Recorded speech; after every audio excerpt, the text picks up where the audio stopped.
अमरावतीतून एक खळबळजनक आरोप समोर आला आहे. राजकीय दबावाचा वापर करून जमीन हडपण्याचा प्रयत्न. आमदार रवी राणा यांच्यावर थेट आरोप करण्यात आले आहेत. शहरातील जयरामनगर येथील सुमारे 13,000 स्क्वेअर फूट जमिनीवर वादंग सुरू असून जमीन हिस्सेदार नितीन हिरुळकर यांनी पत्रकार परिषद घेऊन आमदार रवी राणा आणि विजय मामर्डे यांच्यावर गंभीर आरोप केल्याने खळबळ उडाली आहे. आरोप केवळ जमिनीपुरते मर्यादित नाही, तर खोटे गुन्हे, धमक्या आणि आत्महत्येची नामुष्कीची भाषा या प्रकरणात पुढे आली आहे. नेमकं काय घडलं आहे आणि कोणती नवी माहिती समोर आली आहे हे पाहूया सविस्तर.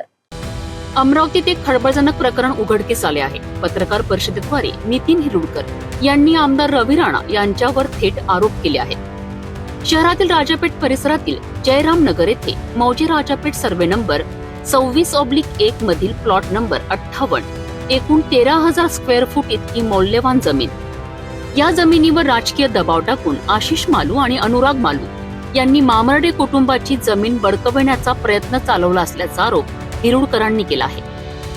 या प्लॉटमध्ये मामर्डे कुटुंबातील 4 भाऊ आणि वारसदारांचा समावेश असून 2017 मध्ये विजय मामर्डे यांच्याशी आर्थिक करार झाला होता. मात्र याच प्लॉटवर आमदार रवी राणा यांची नजर असल्याचं सांगण्यात येत आहे. हिरुळकर म्हणाले की विजय मामर्डे यांच्या माध्यमातून राजकीय दडपण आणून हा प्लॉट बळकावण्याचा प्रयत्न रवी राणा करीत आहेत. त्याचबरोबर प्लॉटमध्ये असलेली 50 वर्ष जुनी 30 ते 40 झाडं मनपाने कापली आणि विशेष म्हणजे याकरिता कुटुंबियांची कोणतीही परवानगी घेण्यात आलेली नाही. या गावगुंडांच्या मदतीने बेकायदेशीर बांधकाम सुरू असल्याचाही आरोप करण्यात आला आहे. एकीकडे हे प्रकरण सध्या न्यायप्रविष्ट असतानाच माझ्या व भागीदार तरलेजा कुटुंबावर खोटे गुन्हे दाखल करण्यात येत आहे. यामागे थेट आमदारांचा हात असल्याचं नितीन हिरुळकर यांनी स्पष्टपणे माध्यमांसमोर सांगितलं आहे. सर्वात गंभीर बाब म्हणजे नितीन हिरुळकर यांनी सांगितलं की तुमचा संतोष देशमुख करू अशी उघड धमकी आमदार रवी राणा यांनी दिली. त्यांनी पुढे असा धक्कादायक सवाल उपस्थित केला. आज आमदारांना प्लॉट आवडतोय म्हणून ते लोकांना धमकावून हडपतायत. उद्या त्यांना जर कोणाची बायको आवडली तर काय?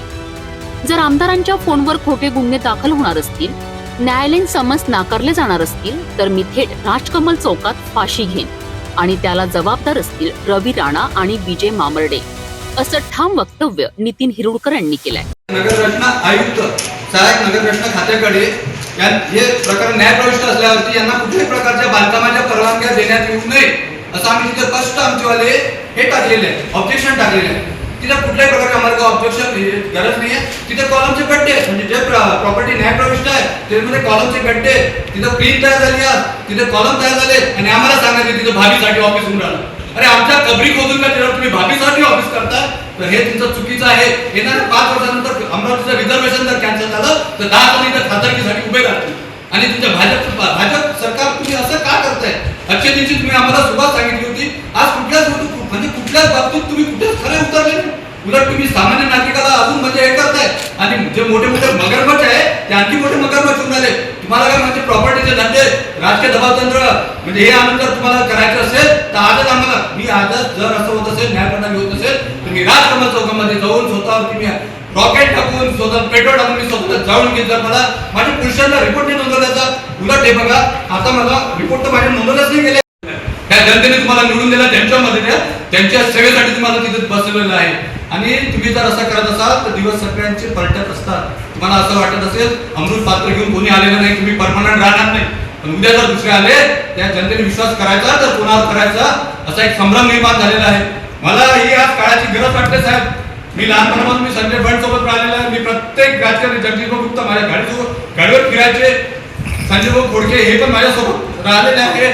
त्यांनी प्रत्येकाला न्याय दिला. त्यांनी कधी कुठल्या सिक्युरिटी नाही घेतल्या, त्यांनी कुठलं हे नाही घेतलं. ऍक्टिव्ह गाडीवर आधी संजयभाऊ प्रत्येक सामान्य कार्यकर्त्याच्या घरी जाते, त्यांना भेटायसाठी अपॉइंटमेंट. अरे तुम्ही काय होते, 5 वर्ष पहिले मी 1-1 लाख रुपयाचे माझ्या जवळच्या पैशानी फ्लॅक्स बॅनर दहीहंडीसाठी इथे लावत होतो राजकमल चौकामध्ये. ताई माझ्याजवळ 2 फाईल भरेल एवढे मी काम यांच्यासोबत केलेलं आहे.